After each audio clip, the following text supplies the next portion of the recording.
Alright guys, today we're gonna learn how to ride a skate park for beginners. What are you laughing at, fool? Oh, what? Okay, just read this whole comment. I can't put what he showed me in the vlog because it's very inappropriate, but it is funny. Okay, anyway, so we're gonna go over some basics on how to ride a skate park, and the first thing you're gonna need to know on how to ride a skate park is how to drop in.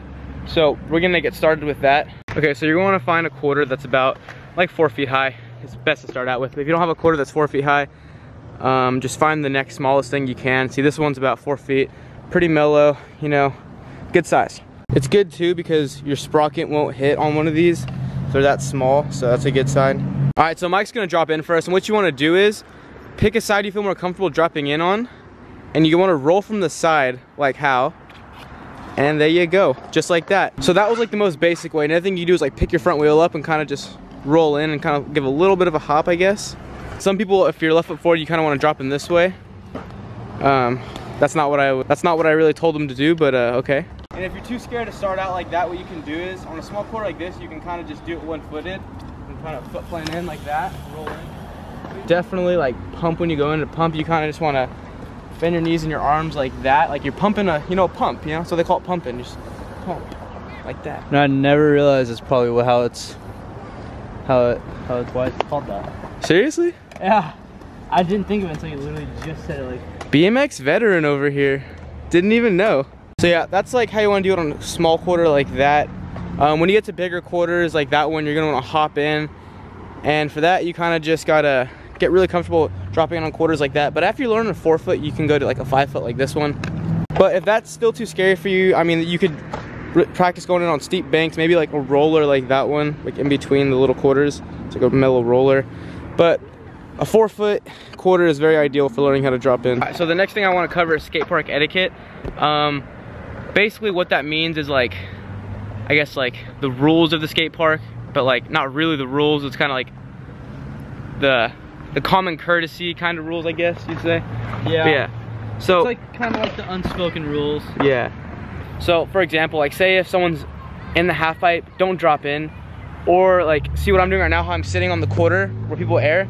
If there's people there, do not do that. You will get hated on so bad. The only reason we're doing it is because there's nobody here. Yeah, we're only doing that because there's literally nobody here right now. I mean, there's one skater, but if he wants to skate over here, we'll obviously move. But another thing I'd say is one-upping. Don't be that guy. If you see someone or your homie trying a trick, say they're trying to do a bar spin, you're just that guy who can already bar spin, and he does it right in front of him, that's like really rude, and you know, don't do that. Don't be that guy. Yeah, if anything, if you see your homie trying something that they can't do but you can do, definitely give them tips. Another thing too, you can go look at your skate park signs if they have some. I'll show you guys ours. We have a sign that says park etiquette. It's like, please wait your turn, be respectful, no marathon runs, aka what detour run basically is. Be patient and mentor your young riders. See if you see like a homie doesn't know much, you know, give him a tip. Rest in a safe place while waiting. Don't stand in the middle. Oh yeah, do not. Yeah, do not do that. Do not drop in while the riders are in the middle of the run. Just went over that. Do not leave your children unsupervised. Parents, if you're watching this video, I'm serious about this one. Do not do that because they will get hurt and it's just frustrating for everyone. So don't do that. Pay attention to your surroundings. That's a good one actually, because that can prevent you from getting seriously hurt. And please apologize to the rider if you make a mistake and break one of the rules.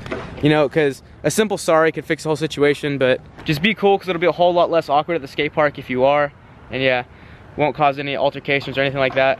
Also, if there's like someone supervising the park, you know, if they're asking you to do something, be nice to them. Unless it's Mike, you don't have to be nice to Mike. But like say if they're telling you to wear your helmet because the park requires helmets, wear your helmet, because you know, it just causes a lot of issues if you just don't, and it's not worth the time of arguing. So just put your helmet on if they require one there. Next on the list is learning how to air quarter pipe. Okay. We're here with teacher Mike, because I don't know how to air right. If it's your first time, you don't want to go straight up and down because you really don't know what you're doing yet. You don't know how far to pull off or how fast to go at it. Kind of go at it as like a rainbow. Go across more, and then as soon as you start getting it better and better, kind of go straight, like make the rainbow, I guess, close in, and just go straight up instead of out more. What's a good quarter to try to learn it on? Like a 5 foot? This one's a good one for the rainbow, but that one's good for straight up and down. Yeah. The higher the quarter, the less you have to do. On a smaller quarter, you have to pull back more. But see how he's like traveling more?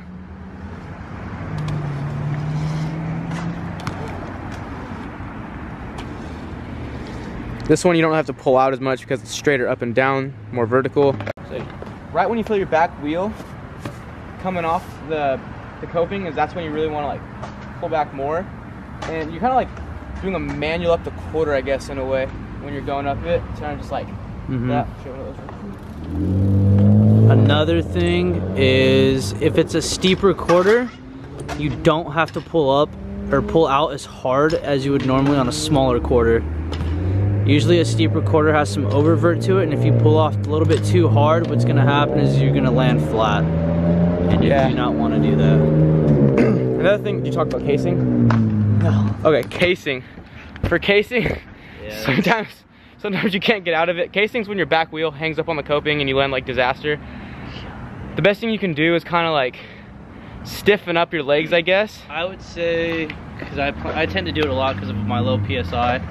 Yeah, that's another thing too. You want to have a good amount of PSI. If you're riding park, chances are you're running like 60 plus. I run 25 or so. But what you're gonna want to do if you're ever in that situation and you case, do not lean forward.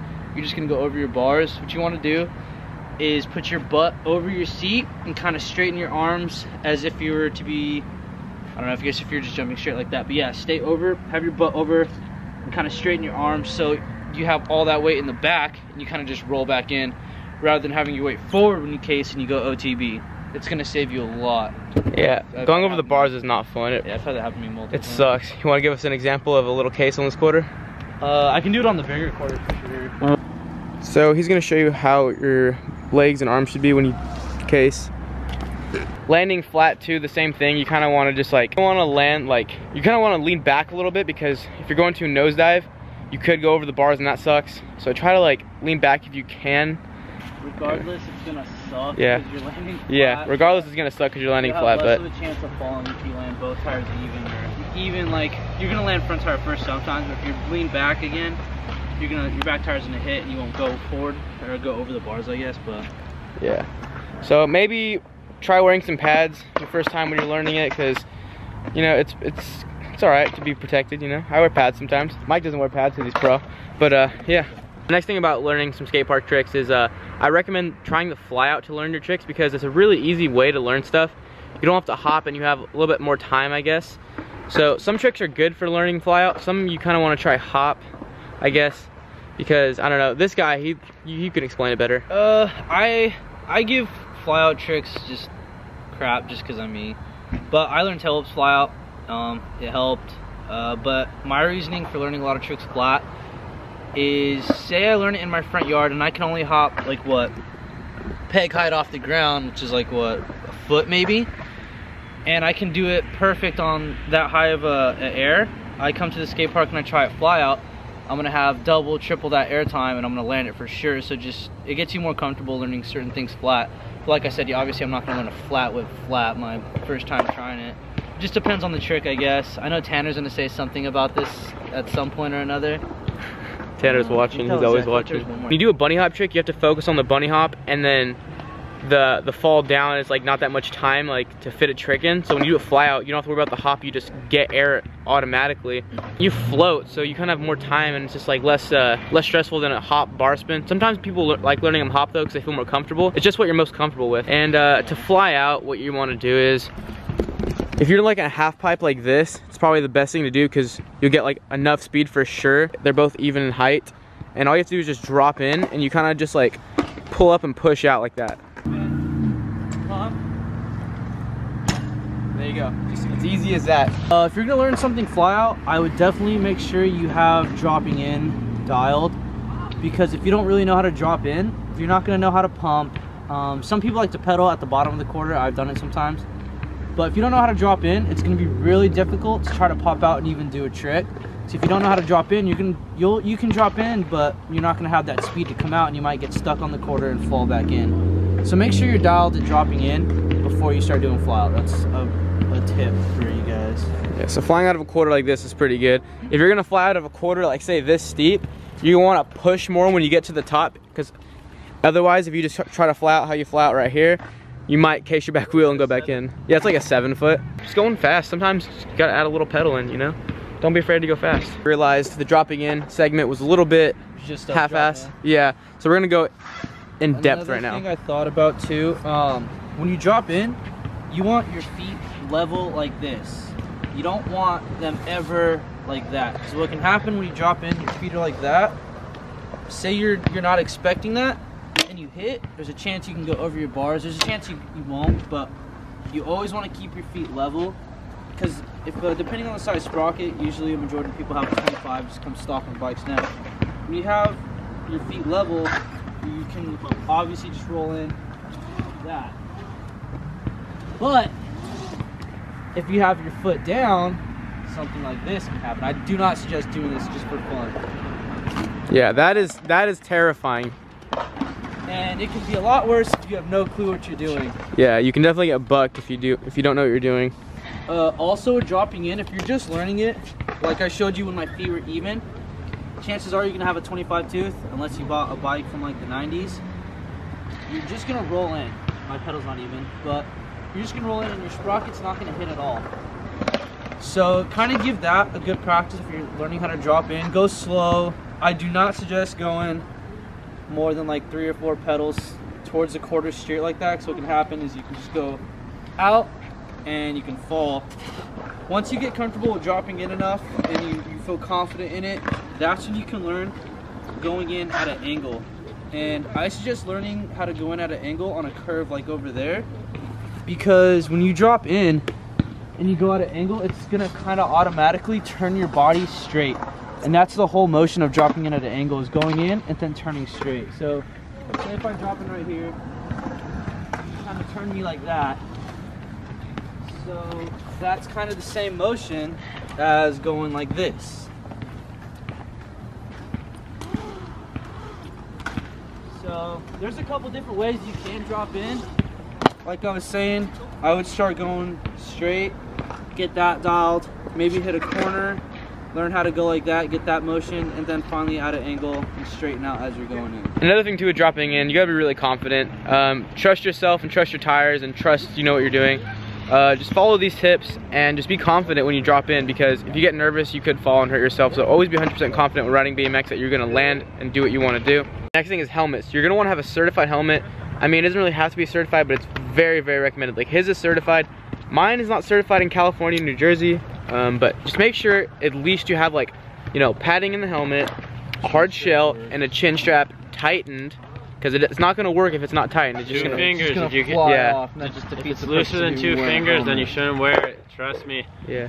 The less brain injuries you have in the beginning is the longer you can ride your bike in the end. Exactly. See, his is certified, so I recommend getting, like, you know, a POC or a Bell or anything that S1, anything that's like certified. We're gonna go over one last thing before we close out this video, and that's PSIing your tires for riding park. Usually if you ride park, you want to have nothing less than like 40. 60. 40, I'd say 40. If you're trying to roast a bull, you should be running a minimum of 65, but if you're riding park general, don't run anything less than 40, 45, but that's pushing it. This guy over here made a deal with the devil, so he can run 20 easy. Yeah, he runs about 25, 30. Yeah, you don't want to do that with the park. If you run, I run about, I want to say 50, but I deflated my tires, so I was riding street this weekend with these homeboys. yeah, if you ride park with anything less than what he was saying, 40, what's going to happen is when you try pumping, your tires are going to soak into the ramp, and basically you're going to be hitting rim to the concrete. You're not going to get any traction, you're not going to get any speed. It's just going to slow you down, you're going to be pedaling more. So remember that. And if you do end up casing a quarter, you will fill the rim to the maximum. Like, you will feel that. But that's gonna do it for this video, guys. Hope you enjoyed. If you did, be sure to drop a like, comment, share, subscribe. If you're new to the channel, I'm the BMXkin. These are my hombres. And we film videos every single day. That's Mike G666 on Instagram. Espinoza. Ty_Espinoza. With a ZA, I'm not an essay. With the what? The ZA, not an SA. But yeah. But if you guys are new, like I said, you know, go check out some other videos. If you enjoyed those, subscribe. And if you really enjoy, turn the post notifications on so you don't miss a video. But yeah, we're always out here. So see you guys tomorrow. Later.